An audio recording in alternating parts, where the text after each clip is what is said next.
noches, bienvenidos a este programa de Profesionistas por el Progreso, en donde nos acompaña y agradecemos su compañía, ingeniero Ismael Martínez Martínez, quien es ingeniero civil egresado de la Universidad Autónoma del Estado de México. Dentro de su actividad profesional ha ocupado varios cargos, diferentes cargos en empresas constructoras del 87 al 91, socio fundador y representante legal de la empresa Ingeniería y Arquitectura Carmar S.A.S.B. desde 1991, desarrollando hasta la fecha obras para el sector público en el ámbito federal, estatal y municipal. Ha sido presidente del Consejo de Administración de la Unión de Crédito y Comercial de la Industria de la Construcción por el periodo 2008-2010, vicepresidente del Comité Directivo de la Cámara Mexicana de la Industria de la Construcción, Delegación Estado de México, y actualmente es el presidente de esta Cámara. Dentro de sus actividades, pues ha sido vocal en el Colegio de Ingenieros Civiles del Estado de México, ha participado dentro de la Cámara Mexicana de la Industria de la Construcción en el patronato del Fomento Educativo del Estado de México. Ha sido secretario del Comité Técnico de Asistencia Gremial y socios de constructores mexiquenses, consejero en diferentes ámbitos como el Consejo Ciudadano de Toluca, Consejo Estatal de Mejora Regulatoria, Comité Consultivo Estatal de Normalización Técnica de la Construcción, Comité de Productividad del Estado de México, está con la Secretaría de Trabajo y Previsión Social. También ha sido representante ante el Infonavide en la Comisión Estatal Mixta de Desarrolladores y Constructores de Vivienda del Estado de México, consejero consultivo en la FIN, Nacional Financiera, coordinador de la Comisión Mixta, Cámara Mexicana de la Industria de la Construcción con Banobras. Pues bienvenido, ingeniero Ismael Martínez, a este programa. Como siempre hemos dicho, aquí nos acompañan y nos hacen el favor de acompañarnos profesionistas que conocen muy bien el ámbito en el cual se desenvuelven. Ahora, como presidente de la Cámara Mexicana Mexiquense de la Industria de la Construcción en el Estado de México, seguramente los planes que planteó para llegar a esta presidencia han sido, ya que llevamos casi un año dentro de este ámbito, algunos han sido ya iniciados, algunos concluidos y algunos más están en proyecto. ¿En qué estimaba el programa de trabajo presentado para lograr esta presidencia, ingeniero? Buenas noches y gracias por la invitación.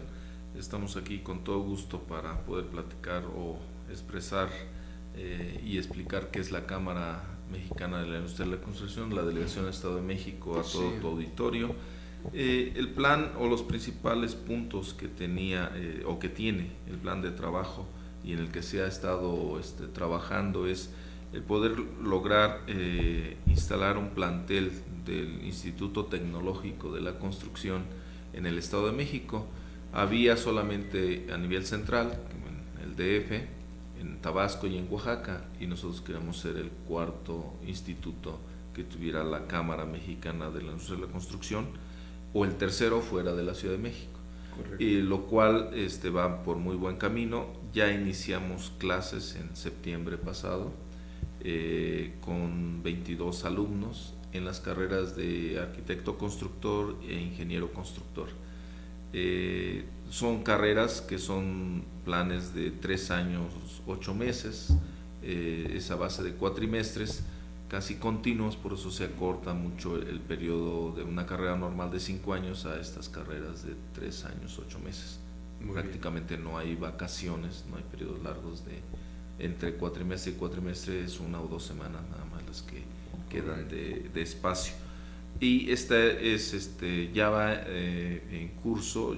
El plantel físicamente va a estar en Metepec. Sí. Ya tenemos el terreno, ahora falta ya nada más hacer la edificación, pero ya iniciamos con operaciones en unas instalaciones rentadas que se van a usar durante aproximadamente 2 años para después pasar al plantel definitivo. Sí. Otro de los objetivos es actualizar la ley de obras públicas del gobierno del Estado de México, que es una ley de obras públicas que, si bien está en términos generales bien, tiene algunos pequeños detalles que hemos querido que se actualicen, que sean congruentes con la ley federal que también está ahorita por autorizarse la última reforma a nivel federal por el Congreso de la Unión. Y esta ley estamos trabajando en ella, todavía no se concreta. Vamos a hacer la propuesta, yo creo que para inicios de 2015, sobre esta modificación a la ley. No son grandes, la ley está en términos generales, como te decía, sí, bien, solo con algunas cosas que había que mejorar. Muy bien. Y son las que vamos a plantear. Ismael Martínez, ¿en qué rubros es en lo que deben de analizar y proponer más referente a la ley de obra? Hay 2 o 3 puntos, entre los principales son dentro de la Ley de Obras Públicas federal o de muchos estados, establecen que los contratistas podemos actualizar nuestros costos dependiendo de la inflación. Correcto. Si yo coticé por un concepto 100 pesos ahorita en octubre, pero lo voy a estar ejecutando en enero, en diciembre de este año, en enero del año que entra, entonces tal vez ya haya variado los insumos, el costo de los insumos. Son las famosas escalatorias. Entonces, tenemos una limitante ahí en el Estado de México que solamente que rebase el 5% podemos reclamarlo, si no, no tenemos derecho. Con el nivel de inflación que tenemos actualmente, pues casi nunca se logra rebasar ese 5%. Entonces, y a nivel federal 4 puede ser significativo. Puede ¿verdad? ser significativo en algún concepto. Claro. Por ejemplo en asfalto, en eso que los movimientos son muy variables, que pueden subir 3-4% en un solo mes. En aceros, en cementos, esos exacto, insumos, ¿verdad? Que son muy recurrentes. Digamos. Exacto, que los impactos son fuertes en una claro. obra.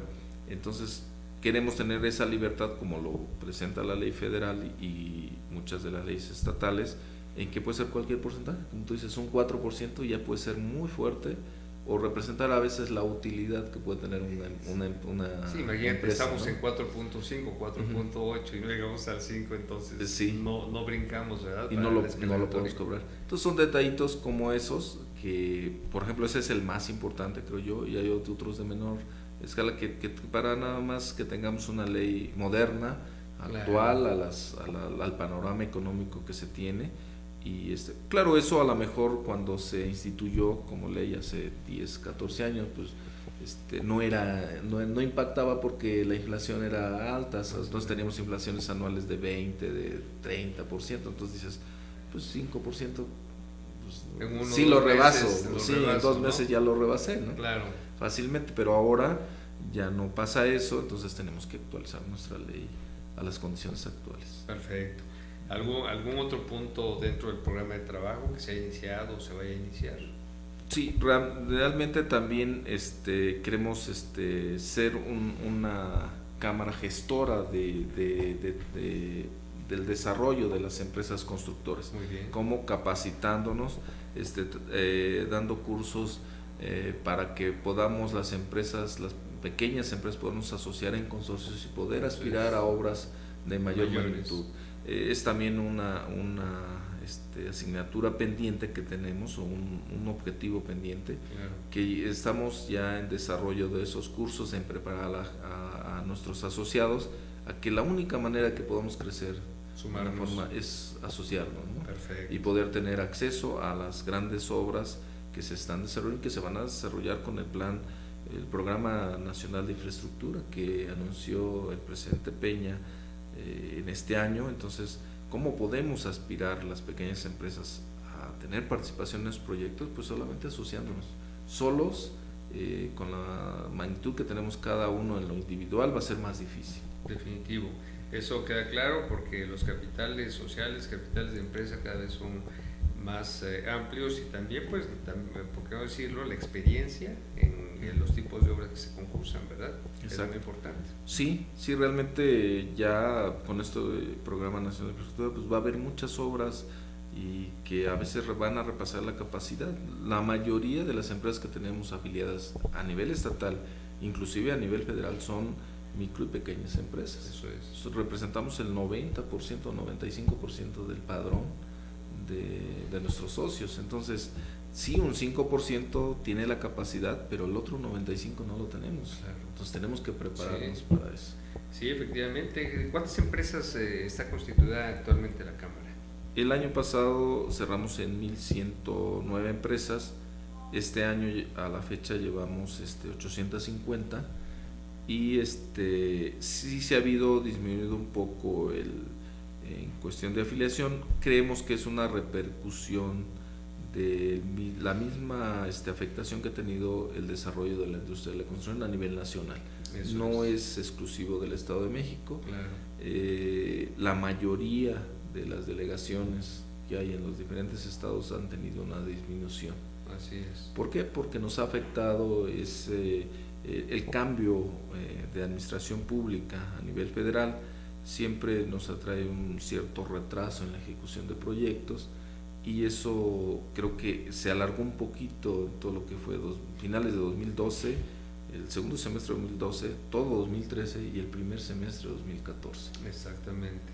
Y bueno, se pretende que ya repunte esta tendencia.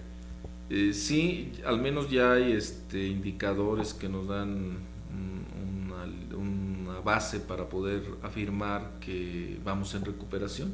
A partir de junio se notó un crecimiento del 2.2% mensual y ahí va variando entre el 1.5 y el 2% mensual, pero se ha mantenido ya con un crecimiento. Perfecto. Quiere decir que eso ya, la tendencia ya es hacia arriba y esperamos recuperar a final de este año, principio del primer trimestre del año que entra, el nivel que teníamos a finales de 2012, digamos al primer semestre de 2012. Claro.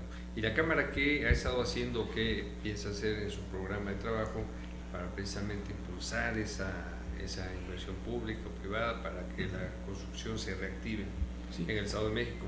Pues principalmente motivar en la administración pública y privada la inversión en infraestructura, ¿no? Creo que ese objetivo está en camino, creo que los gobiernos ya están muy encaminados a ese objetivo. Sí. El anuncio, como te decía, del Programa Nacional de Infraestructura, el anuncio de los gobernadores, en nuestro caso de nuestro gobernador, el maestro en Derecho Erubiel Ávila Villegas, en el sentido de apostarle a la infraestructura en general, a la educación, a la salud, a las comunicaciones. Eso es lo que va a hacer que la industria resurja. Y además nosotros como Cámara, como empresarios de la construcción, prepararnos para poder tener acceso a esas obras.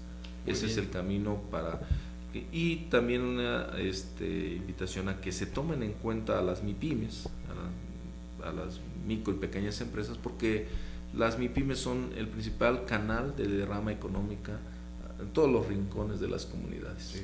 Entonces, las grandes empresas sí llegan, hacen sus trabajos, pero no derraman de la misma manera en la economía local el efecto que hacen las MIPYMES. Entonces, enfocarnos también en las MIPYMES, que no se olvide ese rubro, porque somos el mejor canal para distribuir la riqueza en una región, en una comunidad. Sí, se contrata mano de obra local, llegamos locales y cosas por el estilo, ¿verdad? Exacto. Generamos empleo, el empleo trae bienestar, trae seguridad porque desalenta la delincuencia, claro. El empleo, entonces la falta de oportunidades siempre va a alentar a la delincuencia. En cambio, si generamos empleo, el bienestar, eso va a desalentar. Definitivamente. En el Estado de México, ¿qué obras importantes están en proceso y cuáles en proyecto para realizarse en un futuro? Afortunadamente hay obras muy importantes, digo afortunadamente pues, para toda la población, para todos los mexiquenses, para la industria de la construcción, porque nos va a traer desarrollo a todos, nos va a traer beneficios en general. Durante la construcción a los constructores, pero durante la operación a todo el público, a toda la sociedad en general. Por ejemplo, está el tren México-Toluca, que va a ser un proyecto que va a impactar y a modificar completamente la movilidad entre la capital mexiquense y la Ciudad de México, la capital de nuestro país. Así es. Tenemos una gran relación, un gran intercambio de transporte de personas, de materiales, de productos entre la capital mexiquense, toda la zona industrial del Valle de Toluca y la capital del país. Hay un gran intercambio de personas, y de todo bienes, eso, ¿no? de gente que que de Toluca viene a trabajar al DF y viceversa, o intercambio de mercancías. Quizá el tren no va a ser para mercancías, pero bueno, atiende al rubro de la movilidad de las personas. Transporte de pasajeros. Y eso ahora, sí, yo creo que nos va a traer un gran beneficio desde el punto de vista ecológico. Siempre los trenes tienen una gran capacidad, digamos, si lo medimos en cantidad de contaminación por movilidad de personas, pues es de los más eficientes, más seguros también, sí, en cuanto a accidentes, claro, y a seguridad personal. Entonces trae muchos beneficios. definitivamente. Por otro lado, hablando del el tren que conectará a la ciudad de Toluca con la Ciudad de México, ¿cuántas estaciones tendrá aproximadamente? ¿Cuándo se iniciará la obra? ¿Cuándo se terminará? Etcétera. Son 2 terminales y 4 estaciones.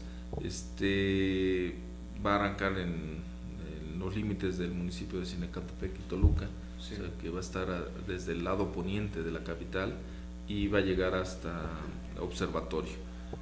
Las terminales es la del límite con Sinacantepec, Observatorio, la otra terminal, y va a tener 4 estaciones intermedias, que va a ser una cerca de la terminal de autobuses de Toluca, que es Pino Suárez, del aeropuerto, del Boulevard Aeropuerto en Toluca, de Lerma y Santa Fe.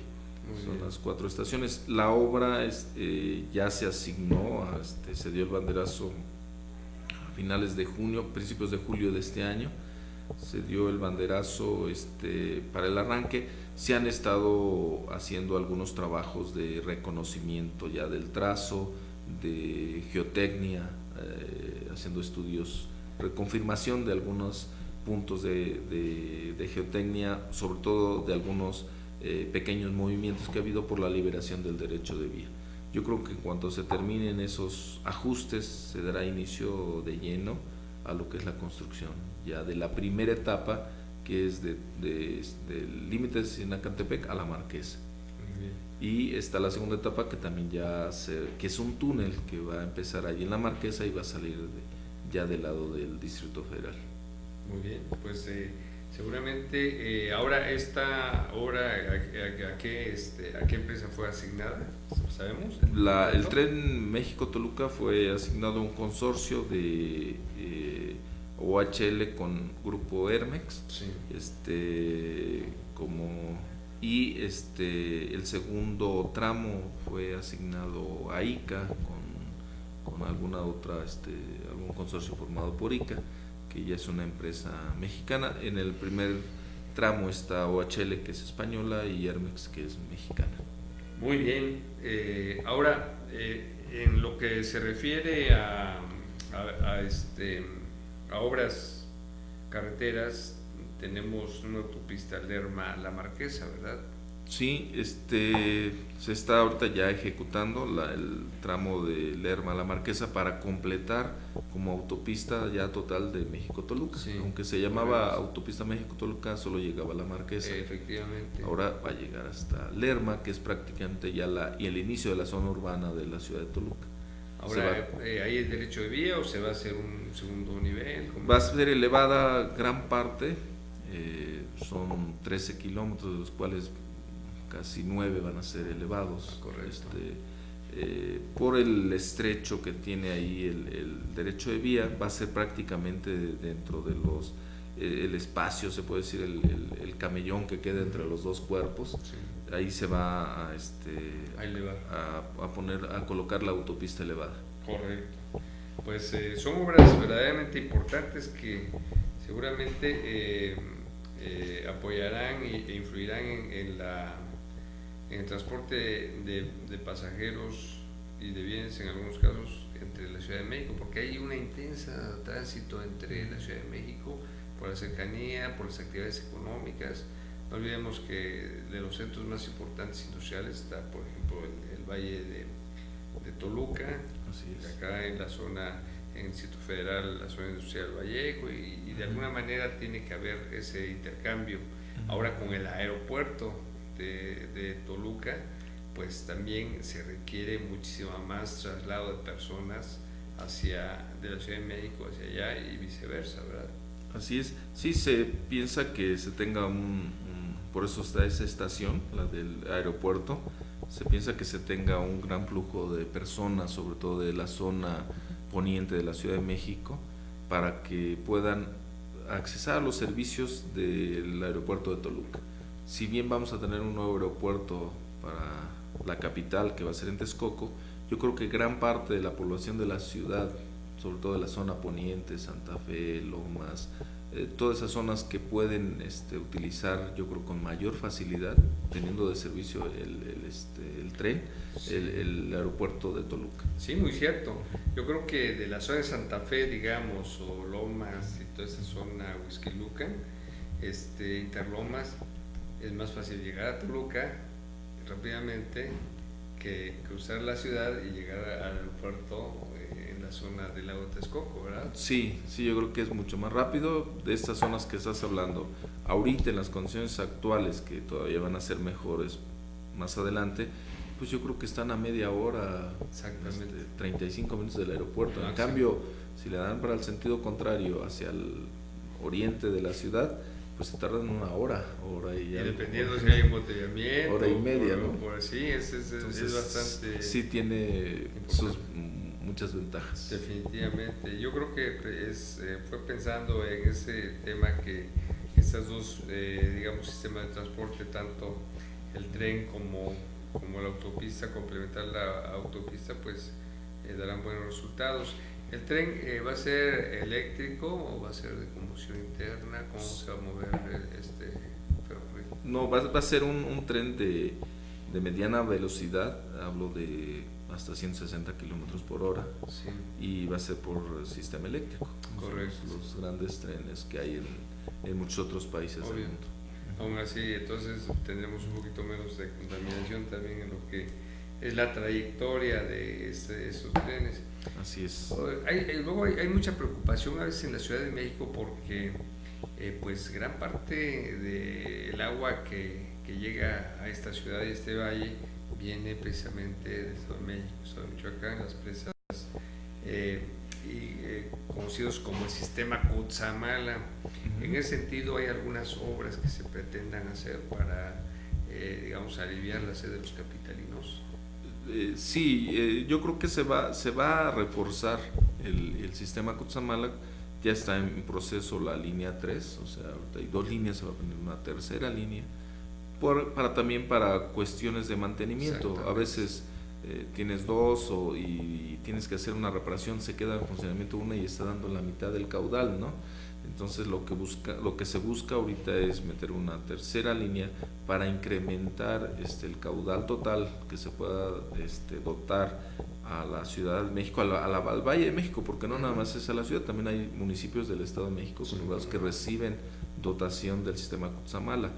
Y lo que se pretende es que aunque haya alguna reparación, no se baje tanto el nivel de la capacidad de poder dotar de caudal a la Ciudad de México. Perfecto. También tenemos un tema de mucha actualidad que fue de alguna manera anunciado por el presidente Enrique Peña Nieto en el anterior informe de gobierno, que pues durante 2 sexenios no se ha podido hacer, ¿verdad? Me refiero al Aeropuerto Internacional de la Ciudad de México, porque se dice que ahora el actual, tanto Terminal 1 y Terminal 2, pues tiene una capacidad máxima de 30 millones de usuarios anuales, y con esa nueva terminal se cuadruplicará esa capacidad, estamos hablando de 120 millones. Aquí, ¿qué podemos decir? Porque aunque sabemos que es un tema federal, son terrenos federales adquiridos ya por el gobierno federal, pues está dentro de los límites del Estado de México. Sí, bueno, yo lo que podemos decir es que es un gran proyecto, es un proyecto, como dices, anhelado desde hace ya 2 administraciones anteriores, que no se había podido lograr y que ahorita ojalá, que todo apunta que ya es un hecho. Sí. Y que además va a ser ya es inminente o ya es impostergable, digamos, ya no podemos seguir con el aeropuerto actual. Como tú bien lo dices, ya la capacidad de nuestro aeropuerto ha sido rebasada, ya las operaciones que tiene permitidas por minuto han sido rebasadas gravemente. Entonces, este es un gran proyecto que nos va a desarrollar, va a ser el proyecto de la década, de 2 o 3 sexenios más, y que va a generar durante su construcción solamente más de 160,000 empleos, y que esos empleos deben de ser de la zona, debe ser de la zona de Texcoco, de los municipios aledaños, y estos beneficios durante la construcción y después para la operación también son empleos permanentes y que deben de salir de ahí. Correcto. Como Cámara nosotros tenemos el compromiso de preparar, se está viendo un programa con la Secretaría del Trabajo del Gobierno del Estado de México, diseñar un programa para capacitar a gente de la región, de los municipios de Texcoco, Atenco, Iztapaluca, Los Reyes, Chimalhuacán, todo de esa zona, para que la mano de obra durante la construcción principalmente salga de esos municipios. Y eso es lo más lógico, ¿verdad? Por la cercanía. Es lo más lógico. Entonces hay que capacitarlos, porque también luego dicen, es que aquí no hay eléctricos, no hay carpinteros, no hay herreros, no hay esto. Entonces hay que capacitar a la gente. Muchos estarán capacitados, pero otros no. Entonces hay que capacitar a toda esa gente para que esos sean los principales que tengan que ir o tengan su empleo ahí, sí, y no tengan que desplazarse más. Inclusive los permanentes después. Sí, así va a haber muchas fuentes de trabajo. Muchas fuentes de trabajo permanentes, y también hay que preparar a la gente para que de ahí, de la zona, tenga esos empleos permanentes. Sí, porque va a ser el aeropuerto y todos los servicios que seguramente va a requerir el aeropuerto, ¿verdad? Exacto. Ahora, como industria de la construcción también estamos trabajando con las empresas locales, que te digo, la mayoría son micro y pequeñas empresas, a que formen consorcios, que sumen capitales sociales, que sumen capitales contables, y que ya puedan accesar a algunas de las obras, si no a la obra principal.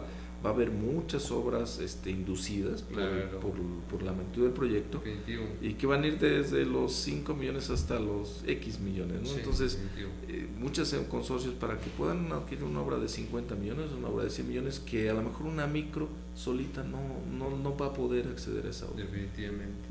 Eso es muy importante, y sobre todo la generación va a ser una fuente de empleos de 6, 8, 10 años. ¿Ves? De un largo plazo, ¿verdad? Y sí es conveniente ir planeando. Pues vamos a hacer una pausa, y ahorita seguimos y volvemos a platicar con el ingeniero Ismael Martínez, presidente de la Cámara Mexicana de Industria de la Construcción del Estado de México.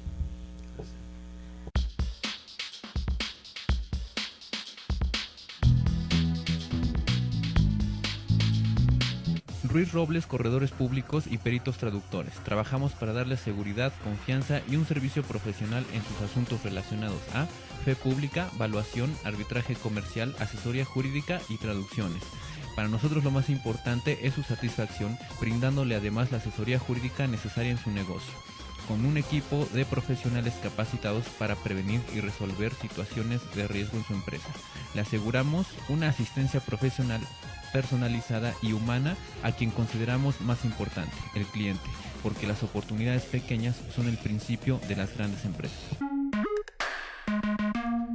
Durante 7 décadas, Deiman ha desarrollado una amplia gama de colorantes, saborizantes y productos semipreparados que satisfacen los requerimientos de la industria de alimentos, así como las necesidades y gustos de los clientes y consumidores a nivel nacional e internacional.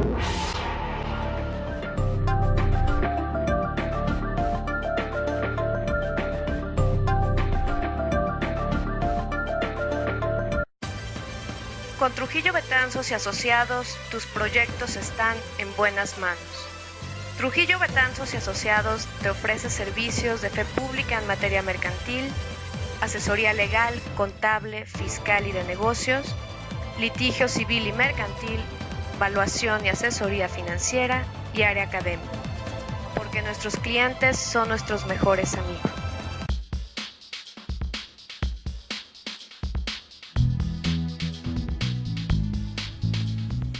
Nuevamente aquí continuando esta interesante entrevista con el ingeniero Ismael Martínez, y Es importante el transporte aéreo en el país, y en el Valle de Toluca hay un aeropuerto que ha ido a la alza en todos aspectos.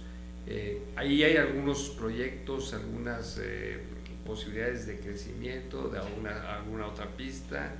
La población, digamos, que se mueve en este aeropuerto ya requeriría, y el número de vuelos, algo así. ¿Qué se pretende hacer? ¿Hay espacio en el mismo terreno para hacer una segunda pista? ¿Qué podría decirnos?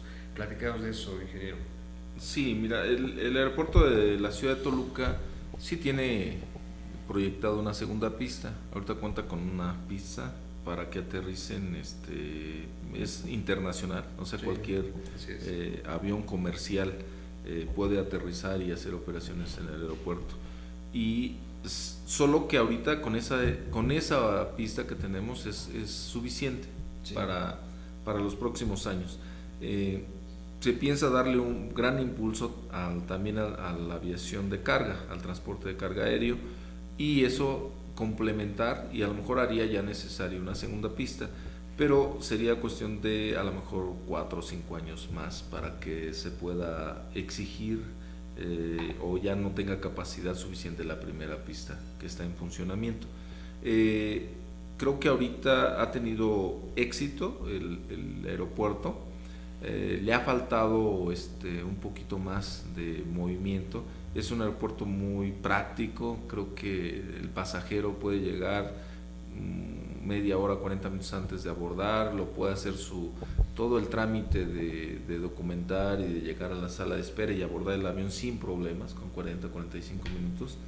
Está muy cerca de la parte poniente de la Ciudad de México, entonces tiene muchos atractivos, y creo que eso lo deben de identificar las líneas aéreas. Ahorita como que han querido concentrar sus operaciones en el de la Ciudad de México, pero ya también están viendo que tiene muchos problemas. Ahorita, no sé, a mí me ha tocado llegar a la Ciudad de México, abordar el avión y esperar hasta 40 minutos, una hora para poder despegar, ya estando arriba del avión. Sí, ya estando esperando pista, ¿verdad? Exacto, entonces esas demoras pues, son pérdida de eficiencia, es claro, pérdida de tiempo, pérdida económica si se cuantifica, claro, en horas hombre. Así es. Entonces debemos de aprovechar el aeropuerto de la ciudad de Toluca, que es muy práctico en cuestiones de llegar, documentar, abordar y volar. Creo que eso se debe de aprovechar, y el aeropuerto tiene un gran potencial, y yo creo que en cuestión de carga va a tener también todavía un crecimiento mayor, porque la cuestión logística que está impulsando el gobernador Erubiel Ávila en cuanto a empresas de mensajería como es DHL y UPS, que están tratando de establecer plataformas logísticas en parques y en fraccionamientos industriales del Estado de México. Correcto. Pues es verdaderamente importante el crecimiento que ha tenido la industria en el valle de Toluca, en el valle de Toluca básicamente. Hablando de la industria aérea, espacial, hay muchos insumos que ya se fabrican en este valle para esta industria. De hecho, escuché en una ocasión que hay un proyecto para hacer un clúster aeronáutico, aeroespacial, para fabricar partes de aviones, ¿verdad? ¿Hay algo al respecto? Sí, es lo que está tratando de impulsar el gobierno del Estado de México, una plataforma logística y de producción, como dices, de partes en el área de Jilotepec, que es un estado al nororiente, es un municipio al nororiente del estado. Exactamente. Y pensamos ahí, se piensa ahí por parte del gobierno estatal, y yo creo que tiene sus bases y muy bien pensado, para que ahí se puede establecer ese clúster y poder ligarse muy fácilmente con el área de Querétaro, que también es un área que se está desarrollando en ese sentido, y poder producir partes aquí y tener un intercambio de tecnología, y poder además poderlas exportar muy fácilmente. Y a lo mejor algunas partes se integran aquí, algunas que se fabrican acá allá, y se pueden exportar con un mayor valor agregado, ¿verdad? Exacto, la idea es que se integren así, que pueda integrarse componentes de diferentes regiones, algunas no necesariamente dentro del Estado de México, pero sí del centro del país, y poderse exportar, como tú dices, de una forma eficiente y económica para poder ser competitivos. Claro, ahora esta industria requiere de una mano de obra especializada, digamos, también mentes especializadas, no solamente mano de obra. Y yo me enteré de este proyecto porque tú sabes que el Instituto Politécnico Nacional, a través de la Escuela Superior de Ingeniería Mecánica Eléctrica, es pionera en la carrera de Ingeniería Aeronáutica, y tal parece que ya hay un convenio entre el gobierno del Estado y el Instituto Politécnico Nacional, precisamente para generar ese centro de estudios, esa carrera de aeronáutica y todo lo referente a la cuestión aeroespacial. Sí, sí, ya es muy importante. Yo creo que el gobierno del Estado de México está pensando, bueno, no nada más hay que desarrollar las áreas físicas o establecer las industrias la dentro del infraestructura Estado, física, la ¿no? infraestructura física, hay que también generar el capital humano. Claro. Y aliarse con instituciones tan prestigiadas como el Instituto Politécnico Nacional, y que además tienen experiencia, no van ahorita a empezar de Claro. cero, Sí, ya sí. tienen cierta experiencia en la creación de ese capital humano. Así Es muy importante, yo creo que eso Definitivo. es algo que se ha hecho muy atinadamente. Definitivamente. Ahora, en el tema de los afiliados a la Cámara Mexicana de la Industria de la Construcción, estos 50, 80 empresas que comentabas hace un momento, es muy común que a veces a las empresas no se les deje de pagar, a veces ya obras terminadas, y que los recursos no alcancen. ¿Qué está haciendo la Cámara para apoyar a esas empresas? Porque muchos adeudos son de tal magnitud, de tal importancia, que hasta pueden quebrar una empresa, como tú mencionabas, las medianas y pequeñas, ¿verdad?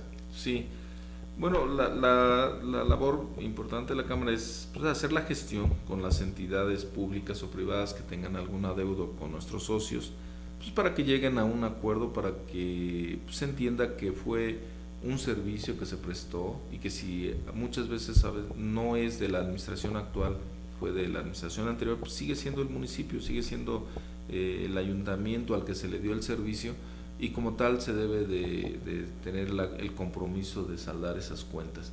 Hemos hablado también con las presentes administraciones para que traten de que eviten que se puedan generar esos problemas en el futuro, que traten de que los programas a los contratistas se les contrate mediante un documento bien establecido, se les establezca plazos claros de pago, si se va a ser una obra financiada, que se estructure bien, que se deje totalmente claro la forma de pago que va a tener esa empresa. Y nosotros, hablando con nuestros asociados también, a que tengamos cuidado en la forma de realizar esas obras, porque a veces se nos hace fácil, que porque el director de obras o el presidente nos pidió que le apoyáramos y hiciéramos una obra, pero sin ningún documento, ningún contrato, ninguna carta de intención, nada que nos pueda avalar. Entonces eso dificulta mucho después la gestión del cobro de esa Sí, obra. lamentablemente la industria de la construcción es muy dada a los tratos de palabra, ¿verdad? Uh-huh. Y pues eso,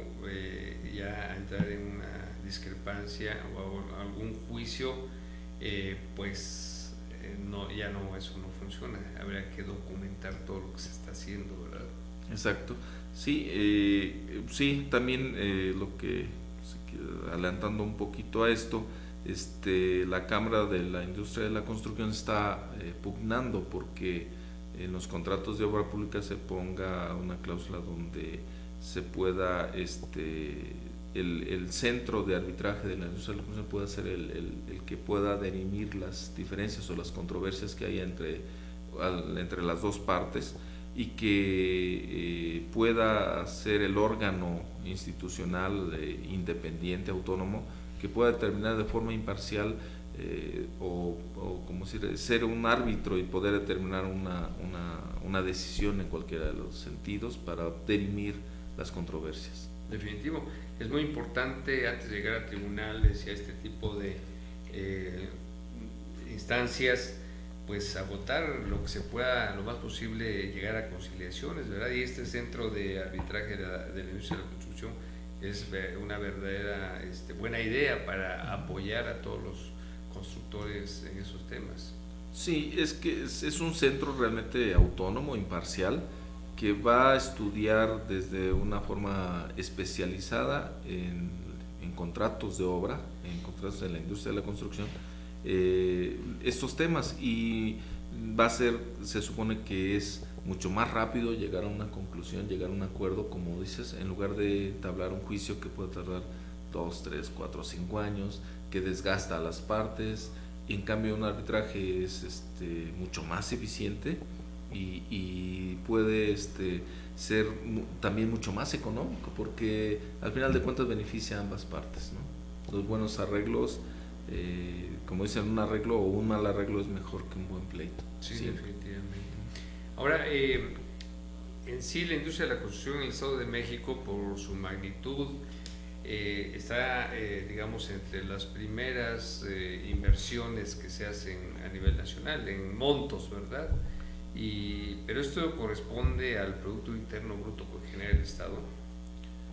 No, creo que ahí siempre hemos pugnado en el Estado de México porque se le dé la participación adecuada, porque digo, todas las regiones necesitamos desarrollo, pero también debe ser proporcional, ¿no? Somos uno de los estados más poblados, somos el estado, después del DF, el que mayor aporta al Producto Interno Bruto. Entonces tenemos que ser también igual un estado que necesita inversión en infraestructura, porque no podemos relegarnos. Creo que eso nos ha pasado dentro de los últimos 20 años, en que se ha relegado un poco esa aportación en infraestructura que debe hacer la federación en el estado. Es lo que estamos pugnando, y a lo mejor ahorita en esta época ojalá que el gobierno federal haga una contribución mayor para poder disminuir ese rezago, para poder actualizarnos de la misma manera como si lo hubiéramos hecho en forma proporcional en los años anteriores. Muy bien. Ahora, siendo la industria de la construcción una industria tan grande y creciente, ¿se tienen suficientes profesionales como ingenieros, arquitectos para, digamos, llenar todos esos puestos que se requieren para mover esta gran industria? No, creo que estamos ya ahorita llegando a un punto en que la demanda está rebasando la oferta que tenemos de técnicos.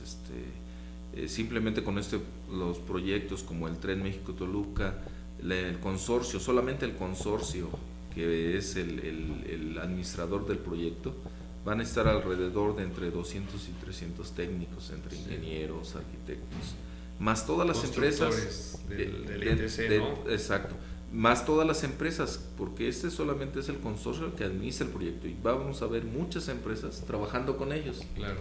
Entonces, La base, ¿no? también necesitamos técnicos. Exactamente. Entonces, otro tanto. Entonces, hablar de 600 técnicos ahorita disponibles para este proyecto es difícil. Entonces, claro, la Cámara de la Industria de la Construcción, acabamos de iniciar el ITC, como se hace en las carreras de arquitecto constructor, ingeniero constructor, que van a estar enfocados a este rubro, especializados en que el egresado cumpla con todas las características que necesita una industria o una empresa constructora, para tener un técnico en el frente de trabajo, para tener un técnico en la administración de una obra o de un proyecto.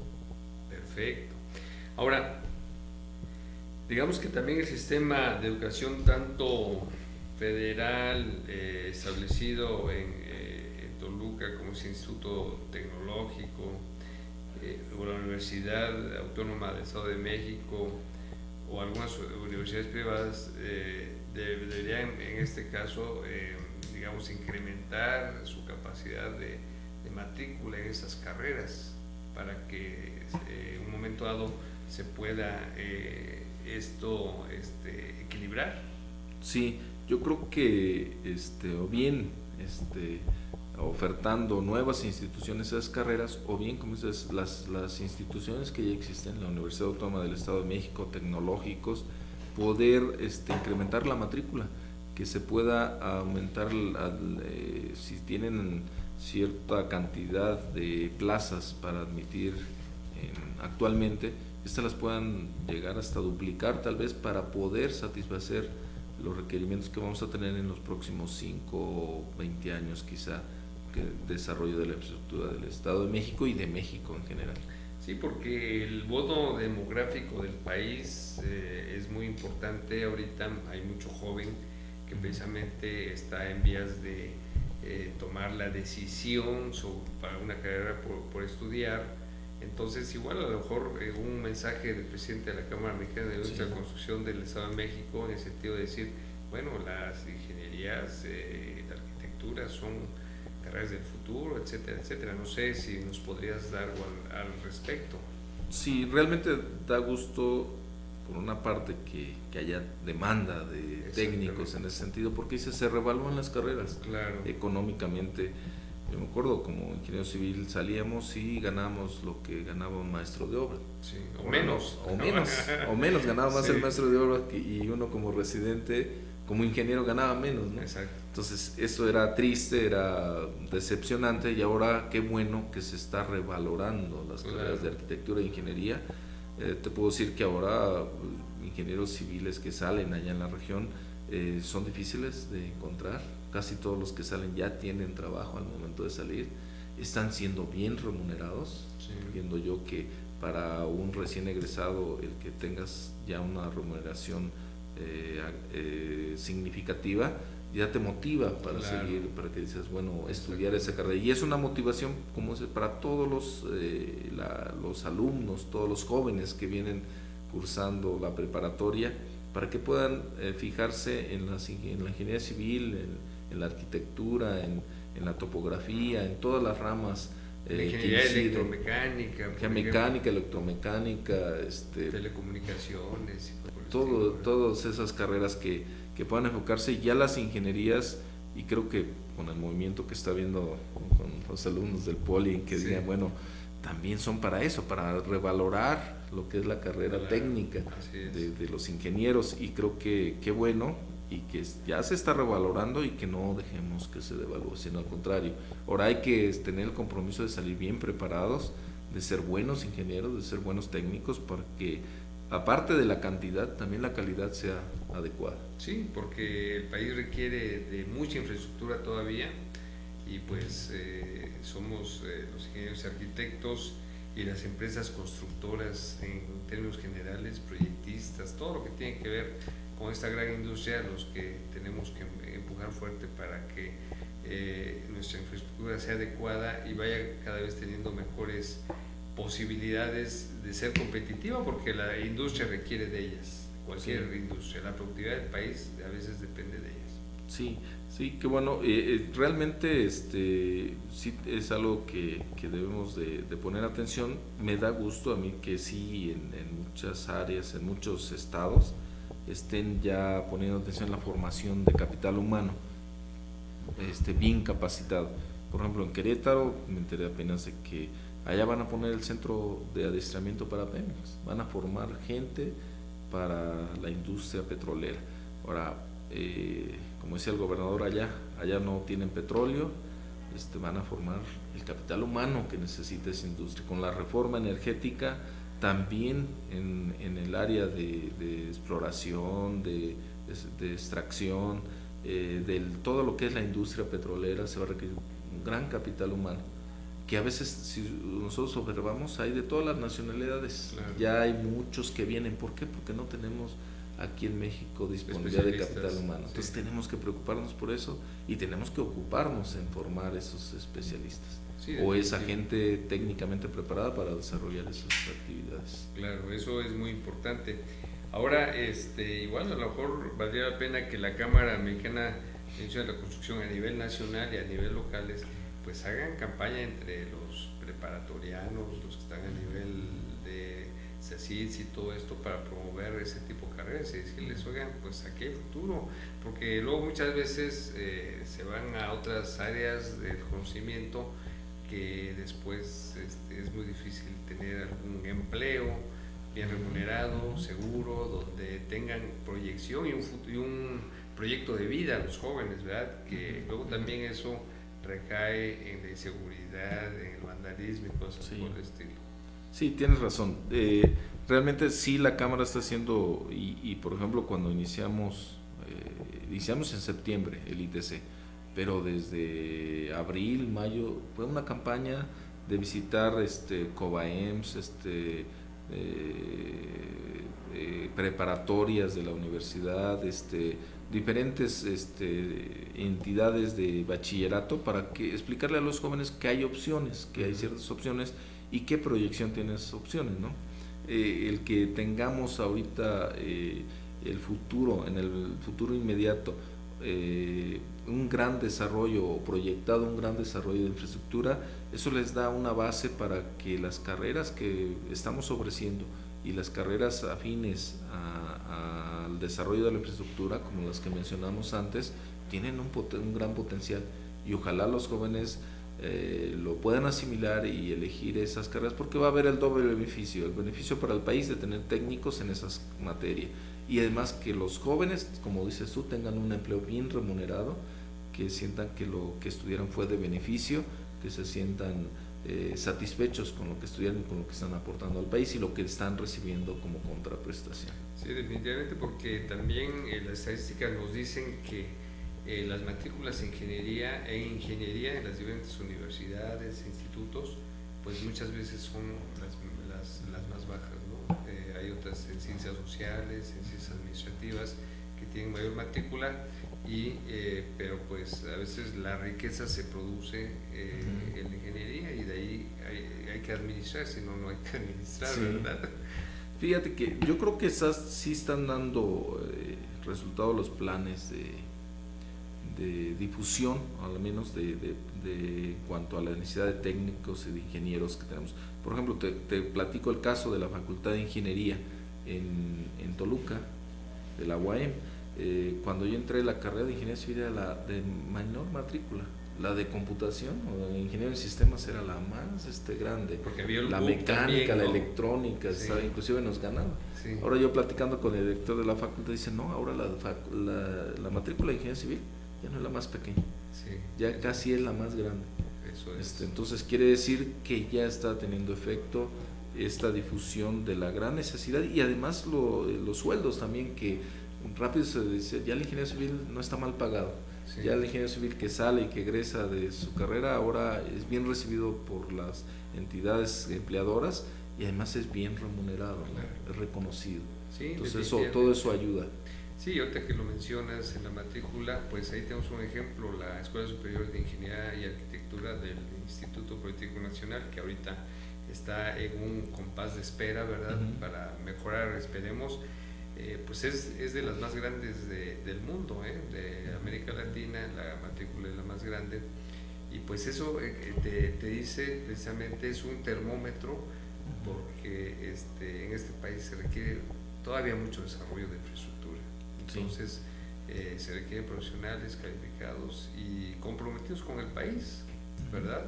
Porque también, aparte del compromiso personal, deben tener un compromiso pues con las instituciones en las que nos formamos, muchas veces de educación pública, que pues nos da todo, ¿verdad?, para poder hacer un proyecto de vida.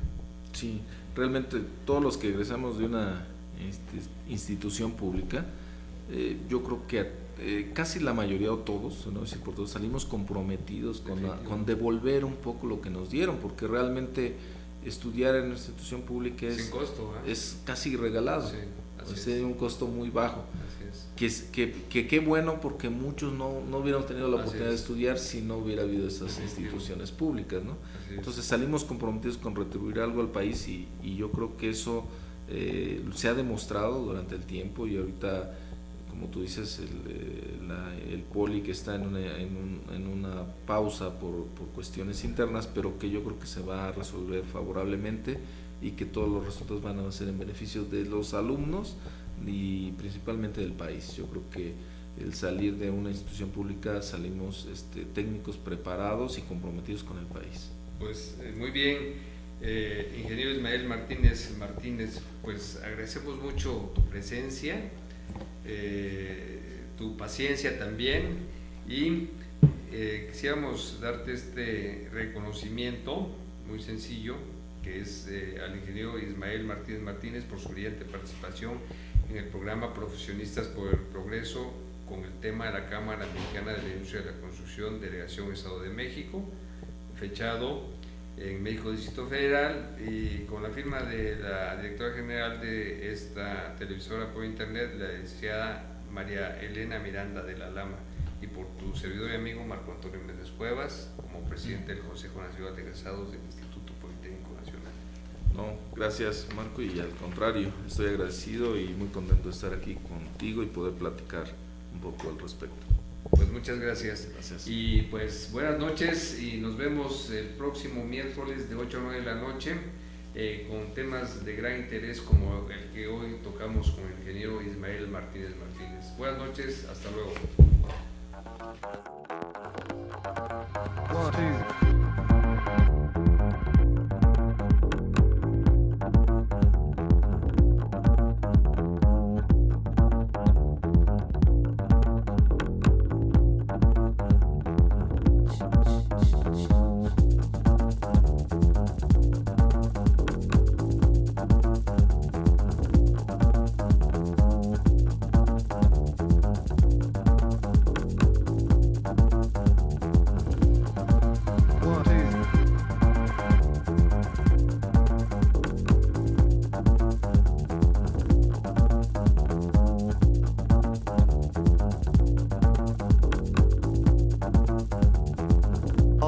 Colors are changing.